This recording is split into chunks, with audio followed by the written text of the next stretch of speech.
Hi, this is Christian from SoundFlow. In this tutorial, we're going to talk about memory locations and marker navigation features in SoundFlow. Um, so I've gone here to the memory locations category in the commands page in the SoundFlow app, where we can see the different built-in commands and the built-in triggers that SoundFlow provides.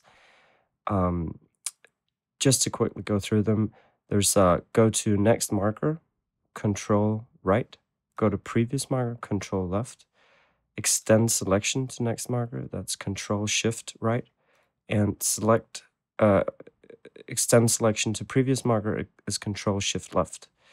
Let's start by showing these 4 shortcuts in action. So here I have a session where pretty much every single scene has a marker and they're numbered one by one, so I can jump between them here in the memory locations overview. But it's often that you want to go straight to the next or previous section. And just by hitting Control left here, you can see how I can skip to the previous markers. Control right takes me the other way. And if I hold the Shift key while doing it, I'm extending the selection in either direction. So that's it for the first one. It can be really handy when you're cutting backgrounds to be able to quickly select between the 2 markers on the left and right side of the cursor. That's easily invoked by Control-Shift-M,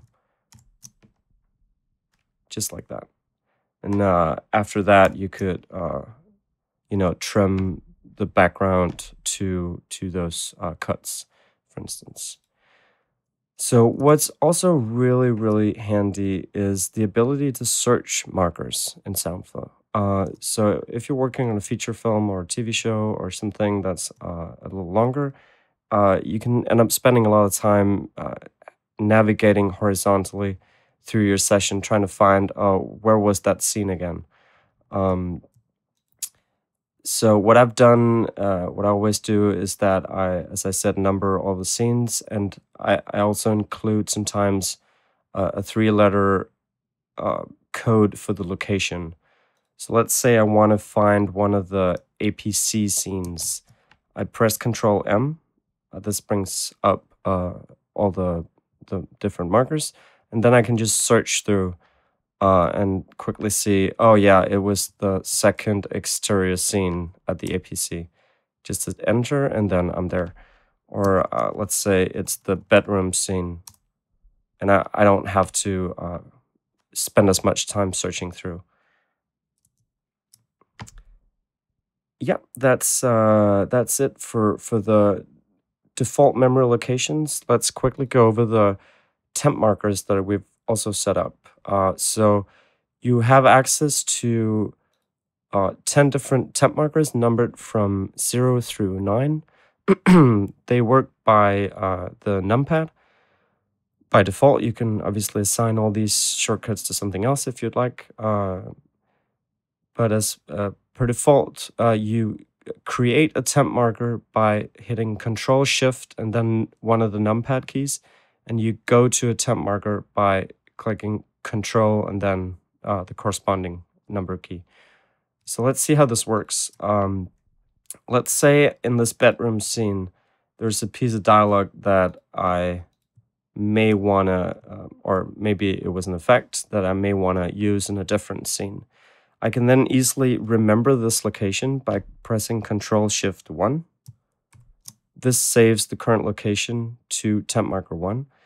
I can then navigate and say we want to use it in that APC exterior scene from before. I go there, and I can copy or paste whatever I want here. I can save this as temp marker 2, Control-Shift-2. Now I want to go back to where I was right before. So I just hit Control-1, and I'm now in the bedroom scene, and I can click Control-2, still on the numpad, to go to the APC X scene. So this is really handy, and because the temp markers are not stored in the session. They are really temp, and they don't override any of the existing markers that you have. They're just stored in SoundFlow's memory.